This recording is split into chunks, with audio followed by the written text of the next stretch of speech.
dikatakan kan kalau kiamat itu seperti memuntahkan bumi memuntahkan isinya, terus gunung-gunung meletus ya nggak ada orang hidup. Lah siapa itu yang istilahnya itu menyaksikan? Namanya diberikan, diajarkan, disampaikan, itu tentunya mengandung suatu yang harus diingat, harus diperhatikan. Jadi kejadiannya itu yang harus diperhatikan.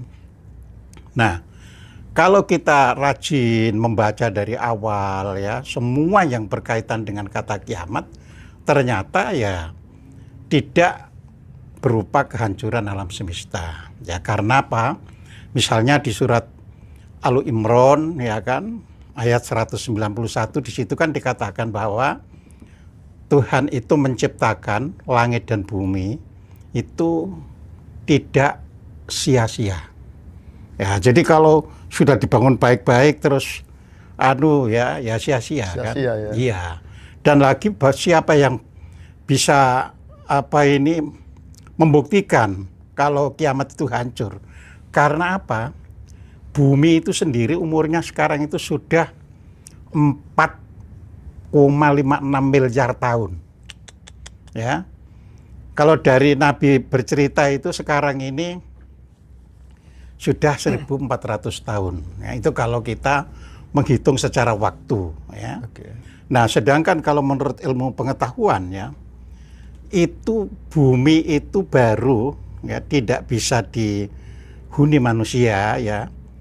Jadi bukan meledak loh ya, tapi tidak bisa dihuni manusia karena apa? Kan ini kan panas itu semakin tinggi, sehingga suhu itu tidak bisa membuat makhluk hidup itu bisa bertahan. Ya. Apa ada contohnya? Ada sekarang itu, misalnya Mars, Venus itu sudah nggak bertahan. Ya dulu sama itu juga dihuni makhluk hidup. Tapi karena sudah terlalu panas, jadi nggak bertahan. Nah, itu pun butuh 2 miliar tahun lagi. Ya. Kalau begitu, mengapa Al-Quran kok memberitakan terjadinya kiamat itu? Ya. Kan ini membangunkan kesadaran. Islam itu diturunkan, ya kan? Itu sebenarnya untuk membangunkan kesadaran umat. Makanya diawali pertama itu dengan Iqra. Jadi ayat yang pertama diwahyukan kepada Nabi Muhammad yaitu surat Al-Alaq ya, itu perintah untuk membaca. Ya kan? Iqra. Ya. Membacanya pun dengan menggunakan atas nama Tuhan, ya. Tuhan siapa? Yang menciptakan kalian, ya kan? Jadi di situ. Nah, ini yang pertama. Terus yang kedua yang diserukan oleh Nabi itu adalah akhlak yang mulia. Ya. Lah itu benar untuk bisa menyadari masa depan itu ya rajin membaca sama berbudi pekerti yang mulia. Ya, makanya dikatakan di dalam kalau hadisnya itu kan innama bu'istu liutamima makarimal akhlak. Sesungguhnya aku ini dibangkitkan untuk memprioritaskan akhlak yang mulia. Nah, jadi ini adalah yang disampaikan di dalam hadis ya. Sedangkan kalau di dalam Al-Qur'an dikatakan ya pada surat Al-Qalam ya, di situ bahwa wa innaka la'ala khuluqil azim. Engkau Muhammad itu orang yang berakhlak mulia. Nah, karena berakhlak mulia itu pada ayat yang lain dikatakan bahwa Nabi itu menjadi contoh, ya kan? Jadi laqad kana fi Rasulillahi uswatun hasanah.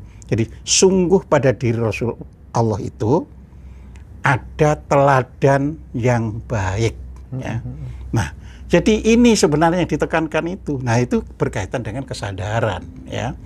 Oleh karena itu kalau misalnya kita lihat misalnya idza zulzilatil ardu zilzalaha ya tidak kita maknai secara letterlek ya, karena di Al-Qur'an itu pada surat Ar-Rum surat 30 ya, ayat 58 itu dikatakan bahwa di dalam Al-Qur'an itu diberikan tiap-tiap perumpamaan, permisalan ya. Jadi namanya perumpamaan, permisalan itu tiap-tiap. Artinya Al-Qur'an itu sebenarnya bahasanya itu mutasyabihat ya. Ya, maka orang yang secara jujur melakukan penelitian ya maksimum ya, maksimum itu hanya 5% ayat yang bisa dipahami secara harfiah ya. Kalau yang lainnya itu membutuhkan pemikiran yang dalam. Kalau yang lainnya itu ya tidak serta-merta istilahnya maknanya seperti itu ya. Nah, makanya dikatakan ya perumpamaan gunung ini ya macam-macam ya. Bisa gunung itu dalam bahasa Arab itu kan jibal. Ya, ini ya juga bisa diartikan pikiran manusia, bisa diartikan para tokoh ya. Sedangkan art ya itu adalah kan kalau harfiahnya kan bumi. Kalau harfiahnya, tetapi itu juga bisa diartikan tubuh kita ini, ya. Tapi juga bisa diartikan kalangan bawah, karena bumi ini kan posisinya di paling bawah. Ya, paling bawah. Jadi gitu loh ya. Jadi unek-uneknya orang bawah itu kalau akan terjadi perubahan kebangkitan itu, ya ribut, ya. Contoh misalnya ya, kalau kita tanya dengan jujur ya, kapan sih bangkitnya Jepang, bangkitnya bangsa Barat itu kan setelah Perang Dunia II. Benar. Ya kan? Jepang habis dibom atom, ya. Terus Eropa Perang Dunia II itu habis-habisan, ya. Puluhan juta orang meninggal selama Perang Dunia II itu. Tapi setelah itu mereka sadar, menata. Nah, sifat manusia lama-lama mengalami penurunan kualitas berpikirnya lagi, kesadarannya turun lagi. Ya akan timbul lagi seperti itu. Nah, jauh-jauh sebenarnya umat Islam itu diingatkan. Jadi jangan kaget kalau terjadi kebangkitan itu, gitu loh ya.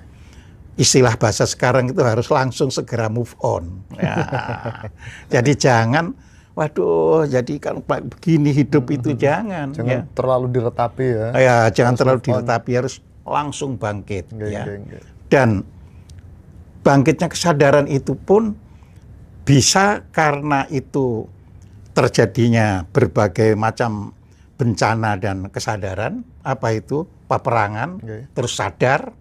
Nah, bisa pula karena memang sudah waktunya terjadi periode ya dalam putaran yang disebut waktu di bumi. Ya.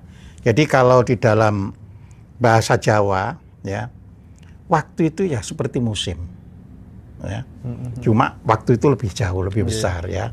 Musim itu kalau orang Eropa kan satu tahunnya kan selalu ada musim panas, musim semi dulu ya.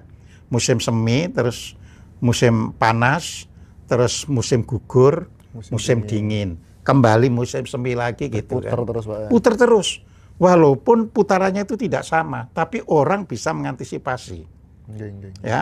Ya, artinya musim semi tahun sekarang karena pengaruh macam-macam boleh jadi berbeda dengan tahun lalu. Bener banget. Sehingga ada orang, wah musim seminya sekarang kurang merasa nyaman dibandingkan tahun lalu. Itu kan karena adanya faktor-faktor pengaruh iklim. Ya. Nah sama. Jadi waktu juga begitu. Jadi waktu ini dibagi 4. Jadi masing-masing itu satu kali periode dulu loh ya, bukan putaran, periode. Jadi misalnya musim semi itu periode kan. Kalau satu putaran itu berarti musim semi, musim panas, musim gugur, musim dingin, kembali lagi musim semi itu putaran. Nah, ini periodenya saja itu 8.400 tahun.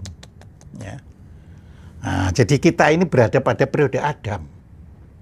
Jadi kalau menurut perhitungan Jawa ya akan ganti waktu itu, periodenya itu adalah kira-kira 300 tahunan lagi. Masih 300 tahun Masih lagi. 300 tahun Masih lagi. lama berarti Pak. Ya, sebenarnya nggak lama untuk skala waktu ya. Contohnya Majapahit runtuh aja sekarang sudah 500 tahun. Iya ya. Jadi sebenarnya nggak lama.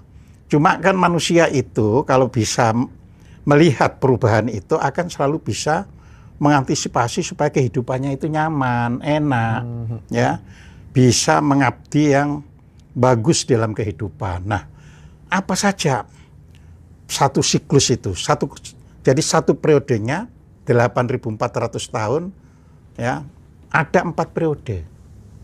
Nah, berarti 33.600 tahun itu satu putaran zaman. Satu putaran. Satu putaran zaman. 3.000 sekian tadi. Iya. 33.600 tahun. Ini Itu baru satu satu putaran. zaman ya. Nah, periode ini kita ini orang semua mengatakan ini zaman Kali Yuga. Artinya kalau anu gitu sudah musim dingin, jadi mau musim semi. Oh, Ya. nggih. Nah, jadi musim dingin. Jadi Kali Yuga, kali itu adalah zaman, juga itu zaman, kali itu penuh kebobrokan. Ya. Nah, ini kan kebobrokan perang-perang itu ya Iya. di era sekarang ini istilahnya. Nah,